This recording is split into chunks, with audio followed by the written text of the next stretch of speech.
Hello everybody, welcome to today's video. Microsoft, Google, Facebook, Amazon, all these companies have fired employees in the last 2 to 3 months. Facebook has fired 12,000 employees. Amazon 18,000 employees. Google 10,000 employees. These are huge companies and they are still firing employees at this point in time, which means the overall economy itself is doing bad. Not many people are going out and spending that money. In spite of this negative situation, Apple did not lay off any employees yet. Apple is also going through the same tough economic situations. People, if they are not spending money, they will also not go out and buy that iPhone. In fact, in November 2022, exactly 3 months back, Apple had a huge problem with one of the factories manufacturing iPhones in China. So when customers wanted iPhones as well, they could not manufacture these phones because China was having COVID problems. Now, in spite of these kind of negative situations, Apple did not fire any employees. There are a lot of lessons to learn from this scenario. In this video, we are going to talk through 3 different reasons why Apple did not fire any employees in spite of going through these bad negative situations along with everybody else. So let's get started with the video and see what is happening in the current scenario with Apple. So the first factor that I want to talk about is the growth. If you look into these numbers, the total employee headcount for Apple before pandemic, that is October to December 2019, was 1,37,000 and the employees in the last 2-3 months was 1,64,000. So the employee headcount increased by 20%.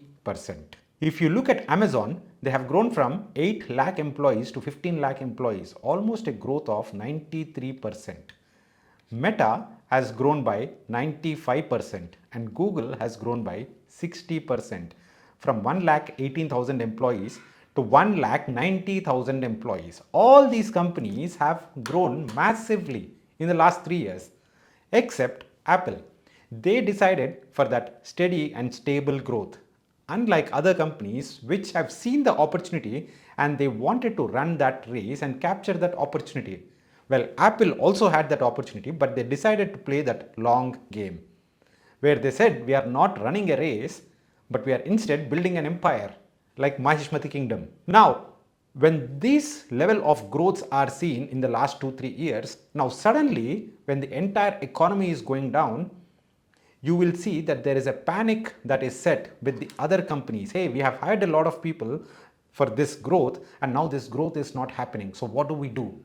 So they started firing employees. Amazon, Meta, Google, all these companies started to fire employees and Apple did not factor in so much growth. So they are relatively okay. Now the point is why? What exactly happened with Apple versus others?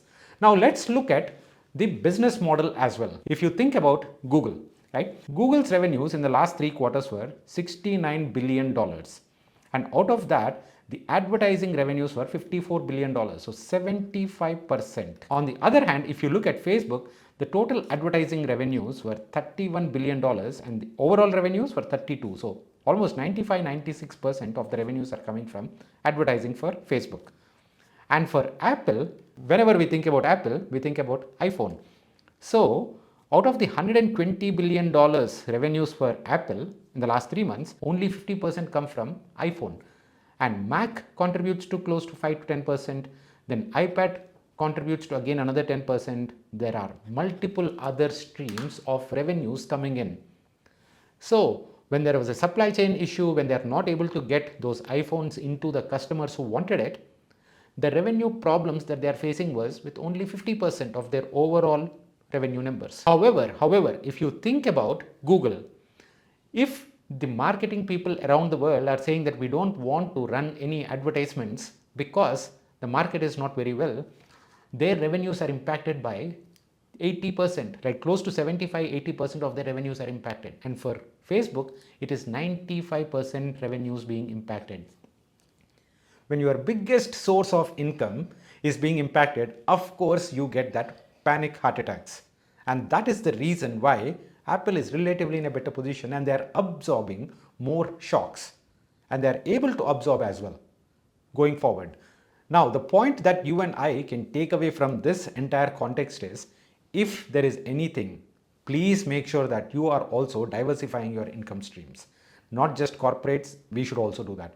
Well, I keep repeating this message because of the importance it carries. You can see big corporations also stumble and they also have these panic attacks.